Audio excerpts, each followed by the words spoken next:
Right now at 5, Joplin SWAT teams block roads and deploy armored vehicles in the Easttown neighborhood Saturday evening.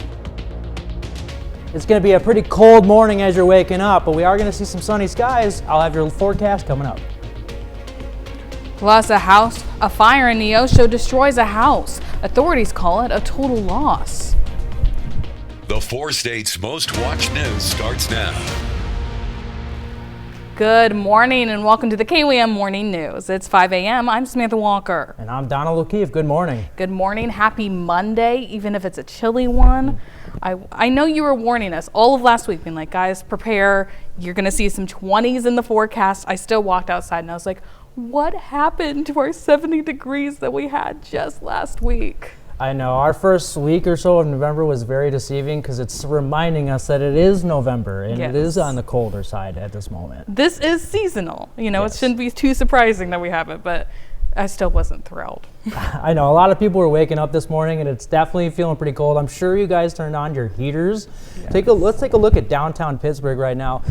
It looks deceiving. It's a pretty clear morning. However, it is on the colder side, and I'm going to get to that in a minute. So it's definitely feeling cold. The clear skies, the radiational cooling, all that warm air just going straight up into the atmosphere. That's what's making it feel so cold, and those northwesterly winds too. But right now, we do actually have a freeze advisory, mostly for our northwestern part of Oklahoma and Benton County down there in Arkansas. That goes until about today at 9 a.m. when the temperatures will eventually warm up above freezing. Our fog tracker looks pretty good too at this moment. We're not really worried about any driving conditions, even though some of these roads could be a little bit slick as well because they could be a little frozen, probably just from leftover dew and moisture. So when you're out driving, just be careful because there could be some slick spots. Our temperatures, this is our main story here. Look at these temperatures this morning as you're waking up. Lower 20s to mid 20s. 27 down in Grove, Jay 27 degrees, 22 in Joplin. It's feeling pretty cold out there this morning, and our feel-like temperatures are even lower. We're seeing low to mid-teens across the area. Neodesha, 11 degrees. It feels pretty cold out there, and those temperatures are just not going to get it very high through the day. And the reason why is today at noon, we are having those northwesterly winds that are coming in, bringing in all that cold air, but it is going to stay on the sunnier side for us. But eventually, as we progress through the afternoon into the early parts of the evening, we'll start to see those northwesterly winds shift to the south. But if you're planning your day for a school day, 21 degrees out the door, 36 to lunch recess, 41 as you're going home. Still sunny skies through the entire day, only getting up to about 41 degrees about 3 p.m. But I'll have a further look at your colder forecast for today coming up. Donald, thanks. Joplin SWAT served a warrant Saturday evening in the Easttown neighborhood. Officers blocked roads around the 900 block of East Valley Street as SWAT arrived with armored vehicles and issued bullhorn announcements. Joplin police say the warrant was part of an ongoing investigation. Several people were detained from the home, but it's unclear if any were arrested or charged. SWAT cleared the scene around 7:20, and detectives remained on site to continue the investigation. A fire in Neosho on Friday destroys a home. Authorities call it a complete loss. Just after 4 a.m. Friday morning, authorities were alerted to a structure fire on Opal Lane, southwest of Neosho. The residence was reported to be vacant. Neosho Rural Fire and Goodman Fire responded on arrival. Crews faced smoke and flames from a single-story wood-frame trailer house.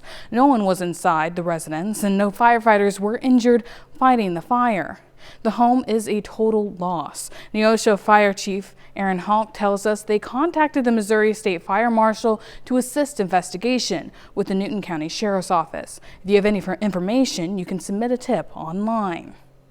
The Knights of Columbus and Girard hosted their annual Farm Toy Show. The event ran from 9 a.m. to 3 p.m. this weekend and featured about a dozen vendors with 37 tables filled with toy tractors, Hot Wheels, collectibles, cars, and more.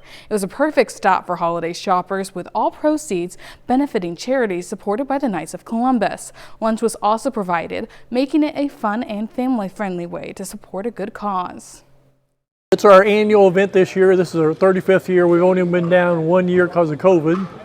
And we've had a real good turnout. And I think we got vendors from the 4-state area. One guy's from Omaha. Organizers say this year's Farm Toy Show saw a great turnout, with collectors, families, and kids all coming out to enjoy the displays.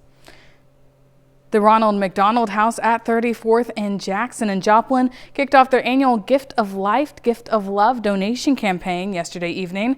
Santa made his first appearance of the season, and he helped light the tree and lights at the house located at 34th and Jackson.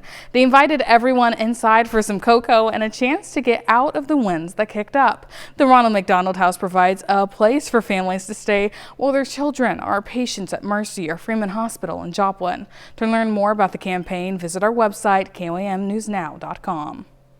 The government shutdown is now stretching into its 40th day, the longest on record, and it's all happening just as airports should be preparing for the busy Thanksgiving holiday travel season. Jen Sullivan reports on why the shutdown is massively disrupting flights.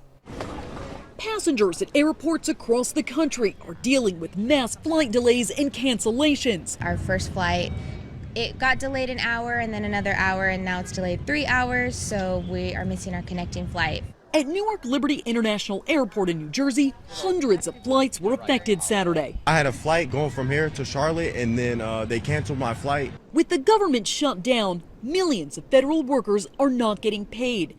TSA agents and air traffic controllers are still expected to come to work, but many are calling out because they can't afford the gas to come in or childcare costs. They feel desperate, hopeless, mad, and there's just appears to be no end in sight. The sick calls are causing staffing shortages at airports and aviation support facilities across the country, and without enough staff, they cannot operate safely. I have more complaints coming into the FAA from pilots who are saying that air traffic controllers are not as responsive.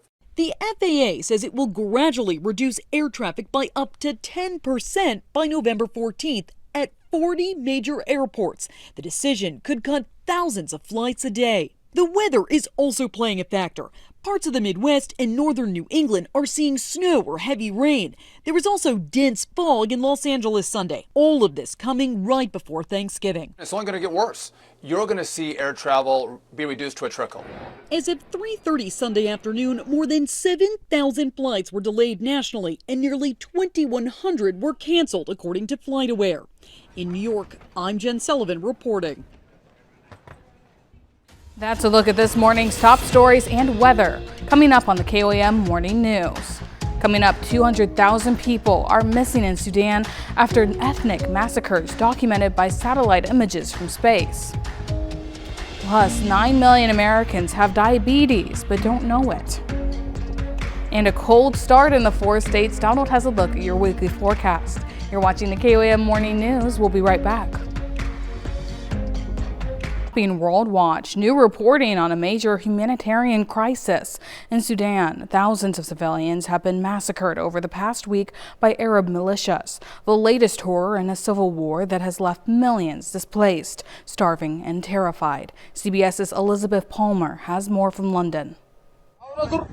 We know they executed civilians because they posted videos of it. Shooting men and boys, and witnesses say more than 400 patients and families in a hospital. This is ethnic slaughter, Arab fighters killing African tribal Sudanese. After some women and children were allowed to flee, Al-Fashir was cut off with no phones or internet. But a team at Yale has been watching from space. Natty Raymond heads the Humanitarian Research Lab. We use a lot of what's called photogrammetry. That is analyzing satellite photos like this one of a residential neighborhood and shapes on the ground in pools of red. The only explanation we can get is that red color around an object that is between 1.3 to 2 meters, that is blood. So we're looking at a collection of people who've basically been executed. Yes, this is what a massacre looks like in an urban area where civilians are trapped in their houses. 50 miles away, those lucky enough to escape are stranded in refugee camps, while international condemnation focuses on the United Arab Emirates. It backs these fighters who, back in Al-Fasher, have committed mass murder and are now trying to hide their crimes. Have you any idea how many people have been murdered? We've seen at least 2 mass graves so far, and then as of yesterday, we see the first evidence of large-scale burning. We're missing about 200,000 people. We know that for sure. Last week, the State Department said that the U.S. was trying to craft a humanitarian truce in Sudan, but for the victims of Al-Fasher, it's already too late. The Yale team says they will continue to monitor satellite imagery for evidence of further atrocities in Sudan. Well, still to come, a new gene editing drug cuts bad cholesterol in half with just 1 dose, the breakthrough. Plus, a cold start to the week. Donald has a look at your forecast.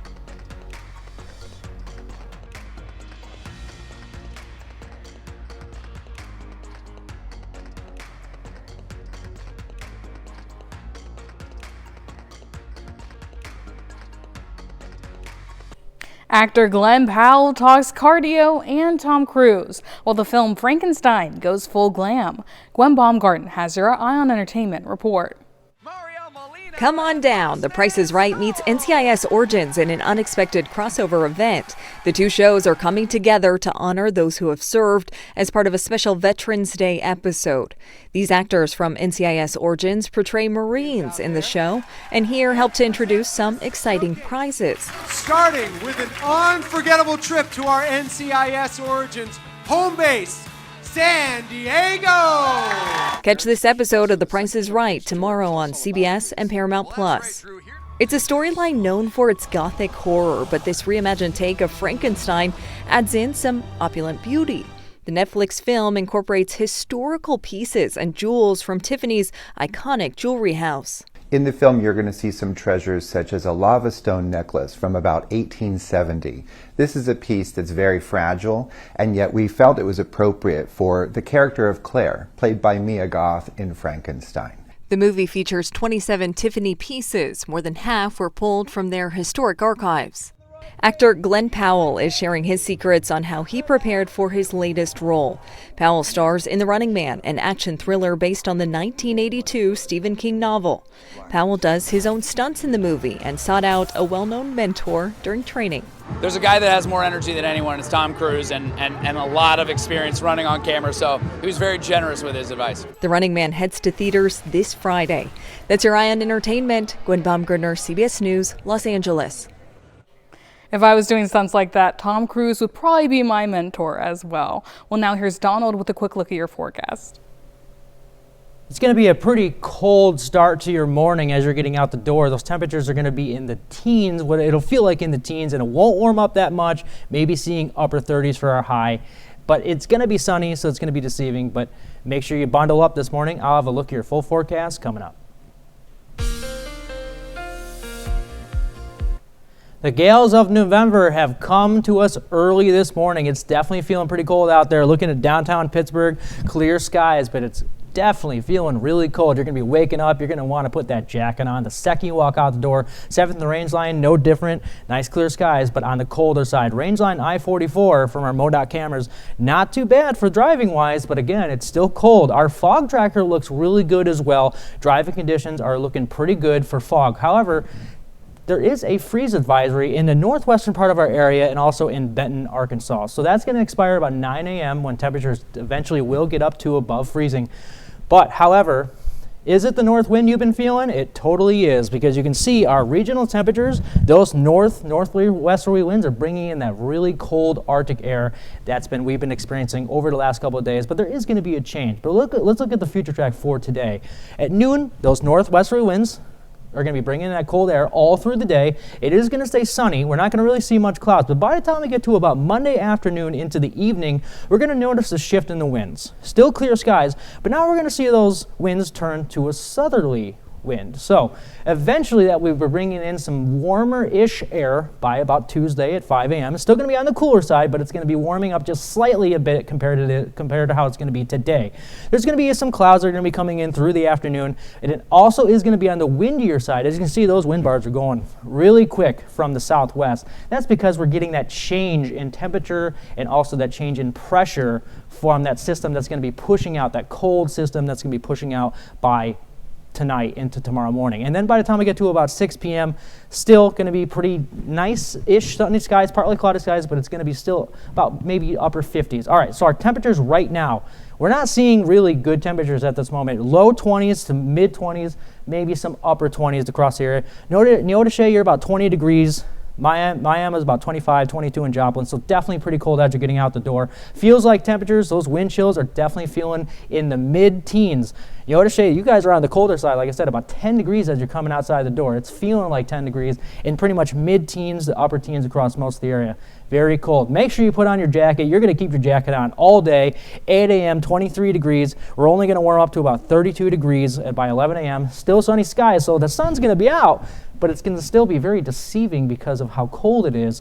36 degrees at noon, still sunny skies through the afternoon, warming up to about 41 by about the 3 o'clock hour, but that's about as high as we're going to get, and then we're going to drop back down into the upper 20s for an overnight low. 35 degrees at 6 p.m., dropping down to 29, like I said, by that 10 o'clock hour and through the overnight. And then winds are going to start picking up as that system starts to push out.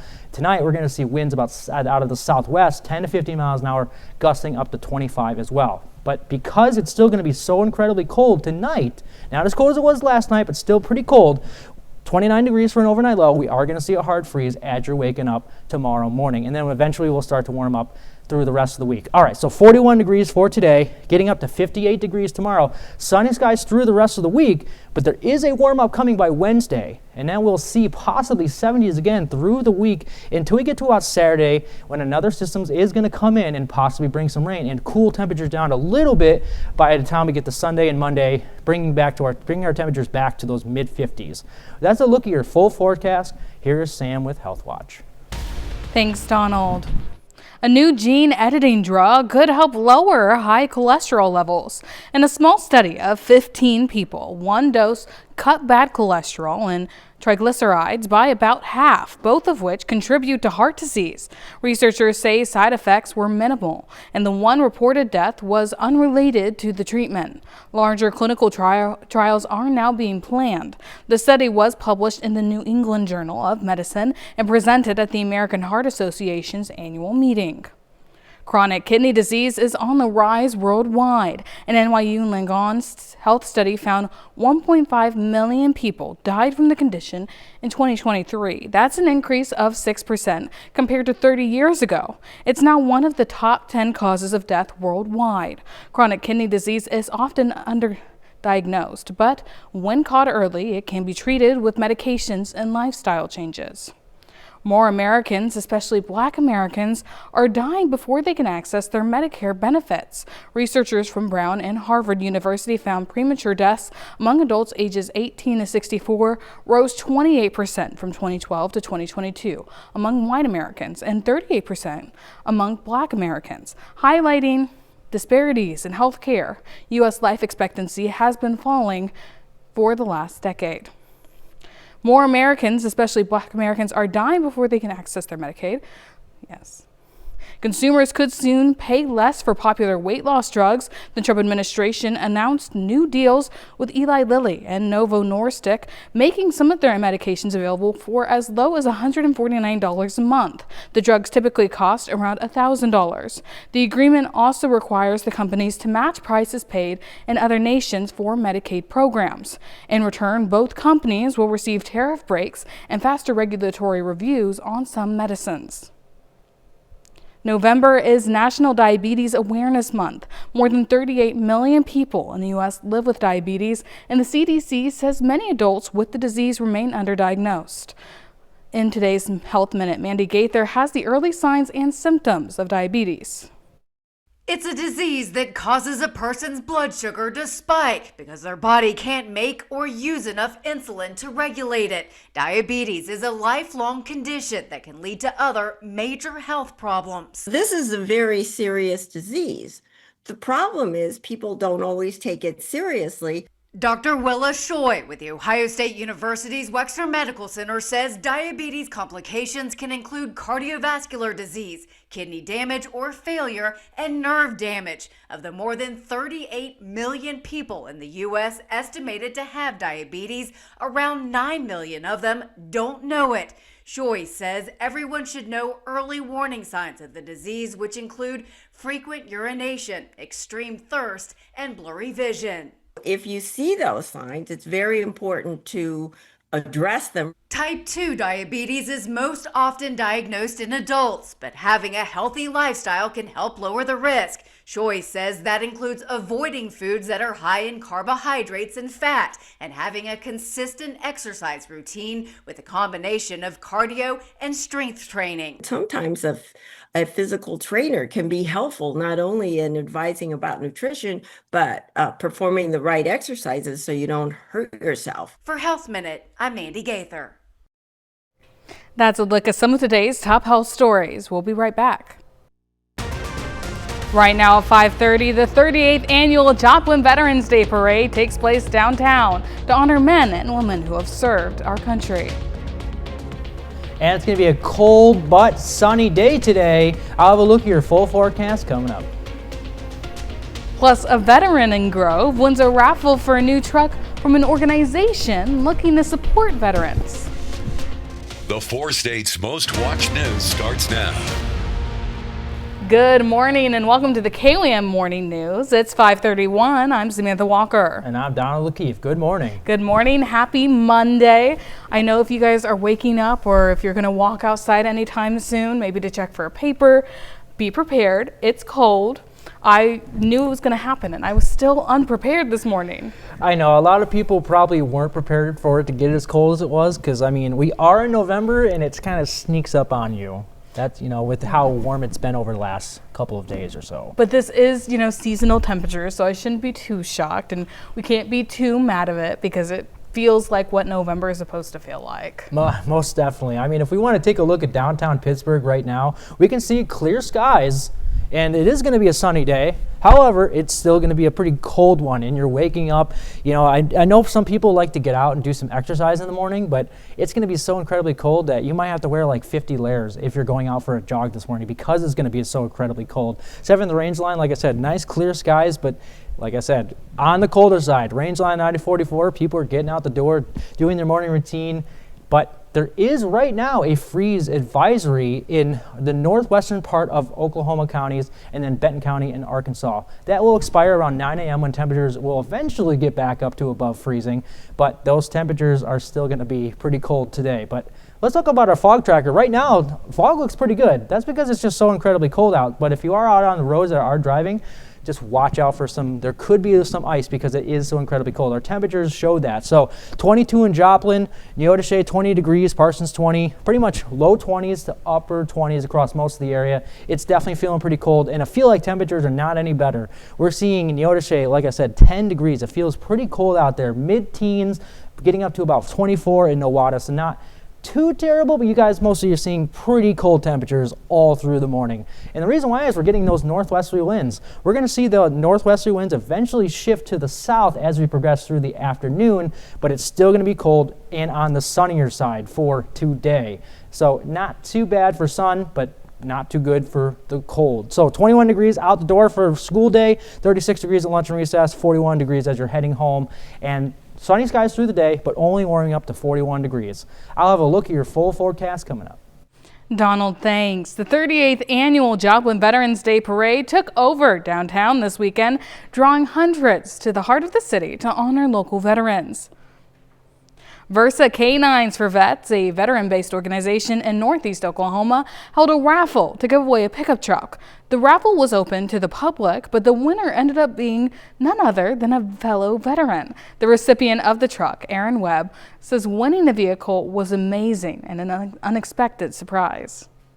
My daughter actually, as soon as I told her, she ran out of her room and came to me, and then she was looking it up on Facebook, and we found the video, and it was just like pure shock.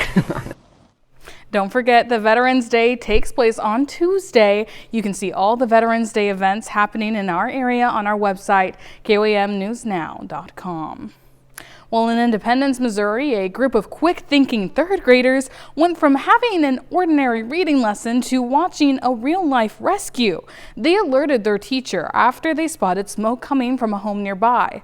As Brian Johnson reports, what happened next not only saved a dog's life, but also turned into a fire safety lesson. You can still see the aftermath of this fire where we are standing right across the street from the school. The roof is tarped, the front is boarded up. In Independence at Thomas Hart Benton Elementary School, Independence Fire Department Station 4 visits Mrs. Hudson's third grade classroom. So if something goes wrong and you need help, call 911, right? They show off their gear. It helps us from getting cuts, tears, and burns, and on the inside of this, real quick, this protects us from heat. They want everyone to be comfortable and come toward them should there ever be a fire. Last Thursday, something unexpected happened during reading class. I looked out the window and I see the house is on fire. And I decided to report it to Miss Hudson. There was smoke coming out everywhere. Actually, as they were showing me, the front window blew. So I picked up my phone, I called 911. Thankfully, no one was home. Fire crews rescued a dog from inside the house and gave the pet oxygen. The dog was kind of lethargic at first, and then towards the end, he was wagging his tail and super happy. So it was a really cool moment for my kiddos. Everyone's glad the dog survived. Happy and after that, defeated peanut butter. The students saw the fire from beginning to end. It was a real-world education right in the classroom. This is truly about humanity, right? What it means to step up and do something to help out your fellow neighbor. This is one of our favorites called a Halligan. Now all the third graders are familiar with the gear. And in a fire, they know to get out and call 911. That's a look at our top news stories coming up this half hour on the KOAM Morning News. A federal judge rules the Education Department violated employees' First Amendment rights by using their email to blame Democrats for the shutdown. Plus, flight cuts due to the government shutdown and UPS plane crash could impact package deliveries closer to the holiday. We'll have the latest. You're watching the KOAM Morning News. In Consumer Watch, a judge says the U.S. Education Department violated the First Amendment rights of some agency employees by tinkering with their email. The department arranged the send out of office email messages on behalf of furloughed employees that blamed Democrats for the government shutdown. The ruling Friday from a U.S. district judge said the department unconstitutionally infringed on employees' speech rights. The judge added political officials are free to express their opinions, but, quote, they cannot use rank and file civil servants as their unwilling spokespeople. It's the latest court rebuke of controversial moves by the Trump administration. The government shutdown is now the longest in U.S. history. The FAA reduction in flights across 40 major airports due to the government shutdown could have an impact on air cargo. It comes at the same time UPS and FedEx grounded their McDonnell Douglas MD-11 aircraft after a UPS plane crashed in Louisville, Kentucky last week, killing at least 14 people. Logistics company says the issues shouldn't affect the delivery of packages at this point, but that could change closer to the holidays. Health officials are investigating 13 cases across 10 states of infant botulism linked to baby formula. The FDA says ByHeart is recalling 2 lots of its whole nutrition infant formula. The 13 babies were all hospitalized. No deaths were reported. Symptoms of infant botulism includes poor feeding, loss of head control, and difficulty swallowing. The symptoms can take weeks to develop, so the CDC is warning parents to stay vigilant. And grocery prices may be higher these days, but expect your Thanksgiving meal to be a little cheaper. Costs have dropped 2 to 3% this year, according to a Wells Fargo analysis. Consumers buying store brands should expect to pay about $80 for a Thanksgiving meal. That will feed 10 people. According to the financial services company Empower, the analysis shows brand names will push the cost up about $15. Millions of people who rely on food aid are now stuck in uncertainty, as the U.S. Department of Agriculture is now telling states to stop full food stamp benefits. The agency's new directive, issued Saturday, warns of serious consequences for states that ignore it. States were also told to immediately undo steps taken to issue full benefits for the month of November. A Supreme Court order late Friday paused a lower court's mandate for full payments. The Internal Revenue Service is cutting off an online tax filing system. The IRS is shutting down its free offering of Direct File. The Biden administration announced the new online program last year. Direct File was aimed to help low and moderate income taxpayers file their returns easily. Fewer than 300,000 people used Direct File this year. Treasury Department officials say the program was halted because it wasn't widely used. The USDA announced Friday that it will fully fund food stamp benefits for November before being put on pause. The news comes as millions of Americans have been living in limbo, forced to ration their food as they wait for lawmakers to resolve their differences.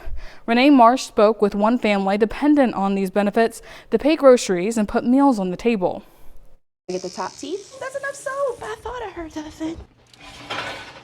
Food is the last thing that we should have to be stressed out about. In Martinsburg, West Virginia, mornings move fast for Onita Norris, a single mom juggling 2 toddlers, a dog, breakfast, and a full-time job. The government shutdown has made life even harder, disrupting SNAP, the federal food assistance program she relies on to feed her kids.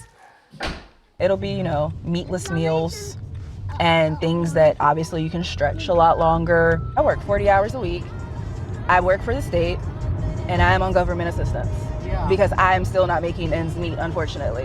It hurts because it's like I don't want to be on it, but I need it. Norris earns $2,800 a month. Rent, for instance, $1,475. After paying bills, she's left with barely $100 for gas and anything else. SNAP, also known as food stamps, added $265 a month to her budget for food. What is the difference of having this $265 versus not? Rather than myself having like a full plate of food along with my kids, I'm making sure that they have a full plate of food and their bellies are full, and I may have either less or I may not eat what they are eating just for the sake that they are getting enough. So mom's having to sometimes skip a meal or curb? Yes. It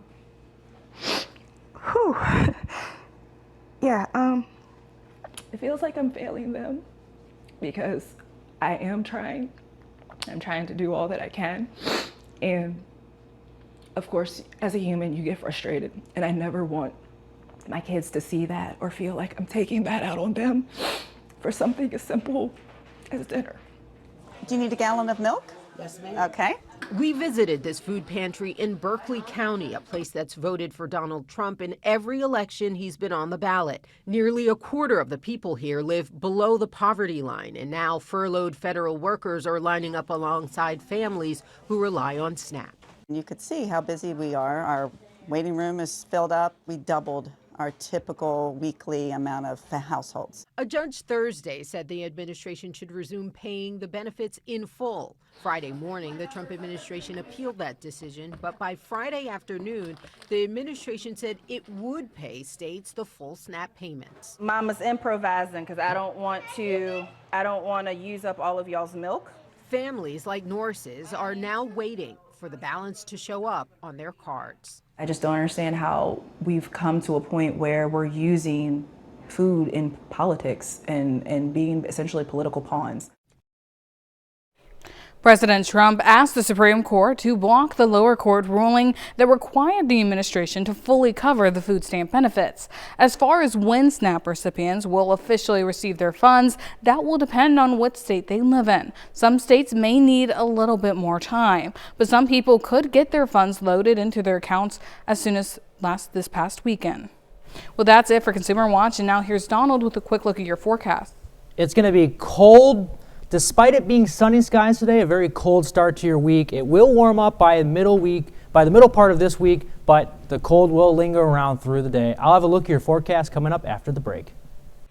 We're moving into flu season, so which foods can help you fight off the bug the best? The answer in today's Ag Day Minute. I'm Clinton Griffiths with today's Ag Day Minute. The Trump administration is asking a federal appeals court to block a judge's order to distribute November's full SNAP benefits. A U.S. district judge had given the administration until Friday to make the payments through the food aid program. But the administration wants to suspend any court order requiring it to spend more money than what's available in a contingency fund. Meanwhile, some states like Wisconsin have already started distributing the payments.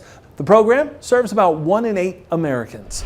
As we enter into prime flu season, here are some foods that experts say can help you fight the bug. They say chicken soup contains important protein and zinc to help fight illness. Vitamin C can boost immunity, while garnishes such as garlic or things like onions, chives, and leeks are great natural purgers of foreign viruses in the body. And the Maine-based version of Farmer's Almanac says the 2026 report will be its final edition. The publication that contains planting guidance and weather predictions has been in business for 208 years, but it cited financial challenges for having to stop. Don't confuse it with its even older longtime competitor, the Old Farmer's Almanac from neighboring New Hampshire, whose editors say their reports aren't going anywhere. For more Ag News, watch Ag Day weekdays on the station or get updates over at agweb.com. Now let's take it over to Donald with a look at your forecast. The gales of November came through this weekend and have lingered into the start of our work week. It is going to be pretty cold today, and it's starting off pretty cold. Looking at downtown Pittsburgh, very cold skies, 7th range line. It is clear out there, but it is very cold as you're waking up this morning. Temperatures are feeling not so good as you're getting out the door. You're going to definitely need a jacket through the entire day. Range line I-44, not too bad for driving. Everybody's getting up, getting their morning routines going, but you're going to be waking up to some cold temperatures. But our fog tracker doesn't look too bad at this moment. Good driving conditions for fog-wise, except for we are under a freeze advisory until today at 9 a.m., mostly in the northwestern part of Oklahoma and Benton County in Arkansas. So basically every other place is not too bad, but it is cold pretty much most of our viewing area here. So let's take a look at our regional temperatures and why it's been so cold over the last couple of days. Those north winds are coming in, bringing in that cold Arctic air to us. It's chilly, and those are going to linger around through the day. But let's take a look at today at noon. So there's those northwesterly winds bringing in that cold air. Sunny skies, though. There's not going to really be much clouds today, so it is going to be deceiving. Even though it's going to be on the sunnier side, it is still going to be cold. 4 o'clock today. Winds are starting to shift, as you can see. Instead of coming out of the northwest, now they're coming out of the west. And eventually, by the time we get to Monday night into Tuesday morning, we're going to see those winds start coming back to the south, and that's eventually going to be bringing in some warm air later this week, but it's still not going to be super cool for tomorrow because the winds are going to be still coming pretty quick. You see those wind bars, they're definitely moving pretty fast. Winds are going to be there for tomorrow because of that change in temperature and because of that change in pressure as that cold system will eventually start making its way out by tonight and tomorrow morning. Tomorrow, there's those wind bars. It's going to be very windy, some clouds lingering around, but mostly sunny for tomorrow as well. And by the time we get to Tuesday afternoon into the evening time, the winds start to calm down a bit. It's still going to be on the slightly cooler, mildish side. But our temperatures right now, 22 in Joplin, Carthage 21, and 21 in Monette. Neodesha 20 degrees, so it's definitely feeling pretty cold. Low 20s to upper 20s across most of the area, so getting out the door, it's going to be very cold. And the feel-like temperatures, the wind chill, very cold at this moment. Neodesha, you guys are down to 9 degrees, single digits. I think this is the first time we've seen that for this time of year. November is definitely showing its face as of this moment.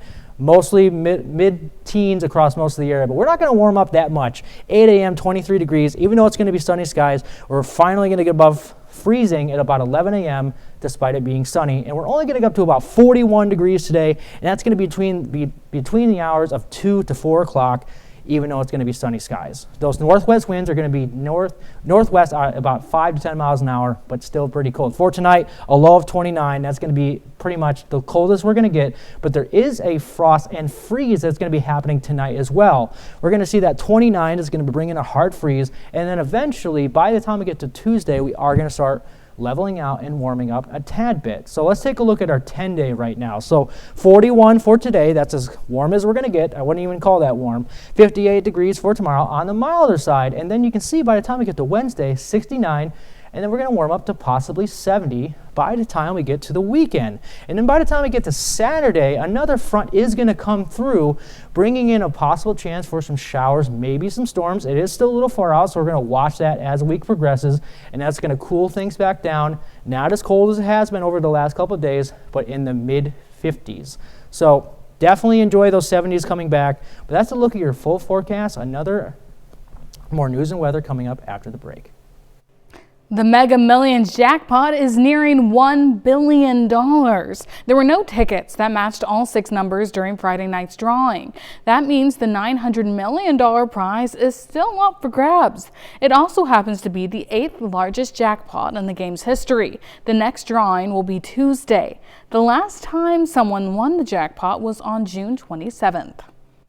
And if you win the jackpot, you can buy a lot of jackets, because you're going to need a lot of jackets today, because we're not really going to warm up too much as we progress through the day. 23 degrees at 8 a.m., warming up to finally above freezing at about 11 a.m. Sunny skies through the day, though, only getting up to 41 degrees for a high, and that's going to be about the 3 o'clock hour. Then by the time we get to the evening, we're going to cool down, back down past freezing, 35 degrees at 6 p.m., getting down to 29 at 10 p.m., and it's going to stay about 29 through the rest of the night, and it's going to be pretty much mostly clear skies, just a little bit of clouds lingering around, but there is the chance for that frost and freeze this evening and into the overnight as well. You can see that 29, a hard freeze through Monday night into Tuesday morning.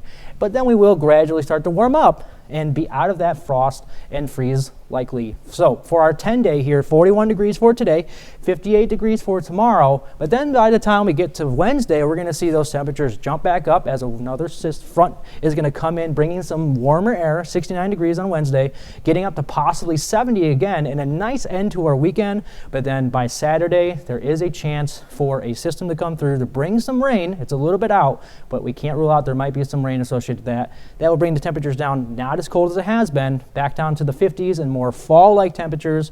But that's a look at your forecast. More news and weather coming up after the break.